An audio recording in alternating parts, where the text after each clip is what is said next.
critical review of Resident Evil Extinction. Um, I have to admit this is a real disappointment. All of a sudden, the whole world's just gone to hell. It looks like a entire desert planet now because the T-virus spreading, and just it didn't seem all that great. Let's see. This one seemed more actiony, a lot more actiony. It seemed like it's less of a suspense, but more of an action movie. I mean, it doesn't seem as a scare movie anymore.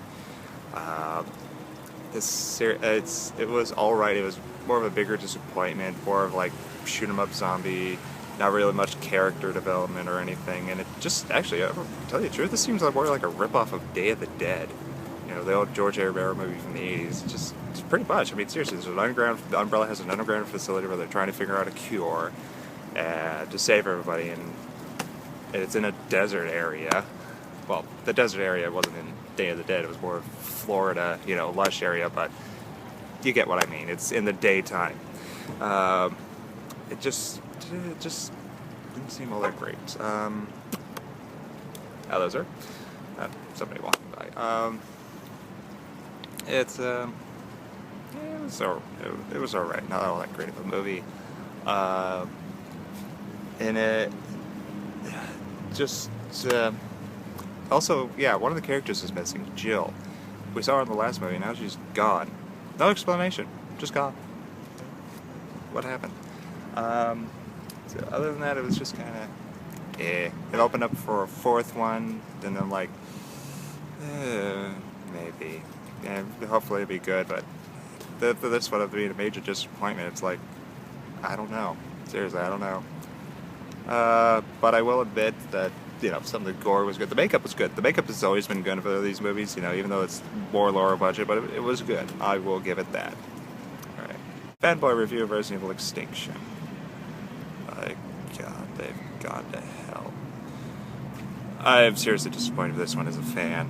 The story, it just went from somewhat following the games to going off on its own thing, not even acknowledging them. Much like I said in the last one, Jill's just gone for no apparent reason. Just gone.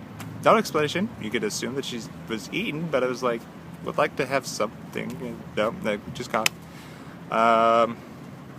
They've introduced Claire, which is interesting, but it was like, there's no nod to the fact she has a brother. She's not trying to look for her brother or anything. It's just, she's just there. And leader of the survival group with Carlos. So, it's like, yeah, but it's gone to a more over the top action movie than an actual, horror thriller series, survival horror. They try to have survival horror aspects of them trying to scavenge food and supplies to this, but it's just, it just lost it. It's gone completely the other way. It was cool to actually see a tyrant. That was cool. But again, it was another punch and fight scene, but that was alright. But still, it's like, the big monster didn't have much to it. In fact, none of the characters had anything to them. They're like saying cheesy one-liners now, and Alice has become a guy, much like Jill was in the last one. It's just, they're guys now.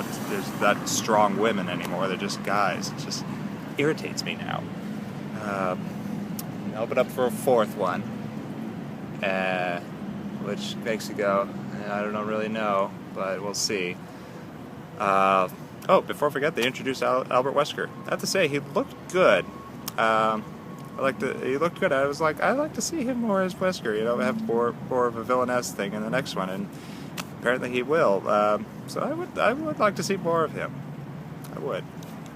It's good to actually see one of the main antagonists from the series in there, so that's pretty cool.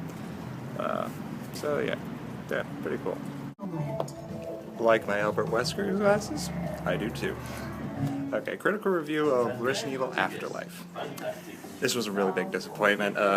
Really bad. Cheesy lines, one-liners, and just bad action. There's nothing but shoot 'em up zombie killing, and the only good fight scene was with Wesker and Alice at the end, and that was pretty much it. Nothing really to say about it. It's just really cheesy. It's just, this series just took a huge nosedive into cheese. Just really bad. Yeah, of all the series, this is probably the weakest. I didn't really like it at all.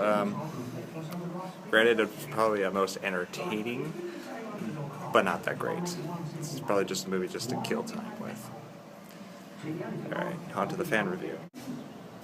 Fan review of Resident Evil Afterlife. I'll admit, when I first saw the trailer for this, I thought I was going to kill myself or like gouge my eyes out with the straw.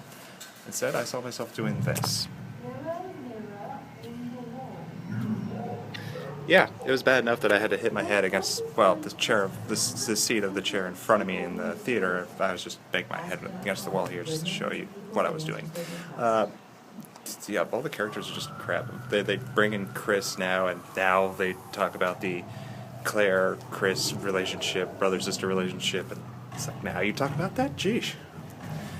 The actor they got to play Wesker looked good. The only thing, okay, it's not a big deal, but the only thing they kind of didn't like was his voice. When I first heard it, it just made me go, it just irked me, like his voice was being forced out into this certain tone. And it's just, all in all, Wesker was probably the only good thing in this movie. I mean, he was the probably semi-perfect adaptation of the character. But other than that, the entire movie was just crap. I mean, seriously, I disliked this movie a lot. Now, granted, yes, it wasn't, like, god-awful, but it was just bad. Really bad. Really bad.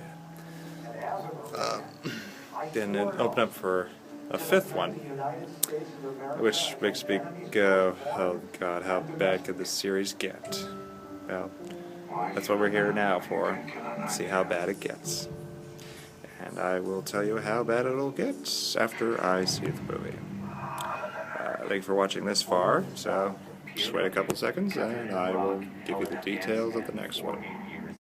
So before I go, let's do this. Overall, Resident Evil 1, both fan and critic agree that I would give it 3 stars out of 5.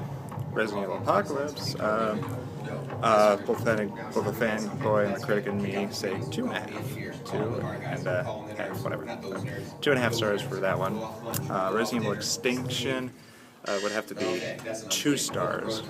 And Resident Evil Afterlife would have to be 1.5. And I will give you what I think about this one in a couple minutes. Hopefully it won't be 1 star or half a star. So we'll just, we'll see. Alright, get back to you in a second. Bye.